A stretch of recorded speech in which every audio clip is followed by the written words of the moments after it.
நாடகக்கலை ரசிகர்களுக்கும் கலை உலகம் Tamil YouTube channel வாடிக்கையாளர்களுக்கும் மாலை வணக்கம். 21/8/2026 வெள்ளிக்கிழமை. நாடக மன்றங்களின் இன்றைய நாடகங்கள் எங்கு நடக்கின்றன என்று பார்ப்போம். ரோஜா நாடக மன்றம், மாந்தாங்கல், காந்தி நகர் வழி முத்துக்கடை. சஞ்சய் நாடக மன்றம், வி தாங்கள் வழி புதுப்பாளையம். இளஞ்சிட்டு நாடக மன்றம், இளையனார் வேலூர் வழி வாலாஜாபாத். தாமரை நாடக மன்றம், ஈராந்தம் வழி கலவை. வீரபாஞ்சாலி தெருக்கூத்து, கல்வாசல் வழி முனியந்தாங்கல் கூற்றோடு.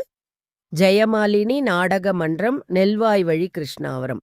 ஆவணிப்பூர் மகேஸ்வரி நாடக மன்றம், தென்பசார் வழி திண்டிவனம். உமாமகேஸ்வரி நாடக மன்றம், குறும்பரம் வழி முருக்கேரி மரகாணம். அகிலாண்டேஸ்வரி நாடக மன்றம், புக்கத்துறை நடராஜபுரம் வழி மதுராந்தகம். ஆவணி மாதத்தில் நாடகம், தேவைப்பட்டால் தொடர்பு கொள்ளுங்கள். நாடக அமைப்பாளர் டாக்டர் டி. ஆனந்தன், ஆரணி. 984333389776.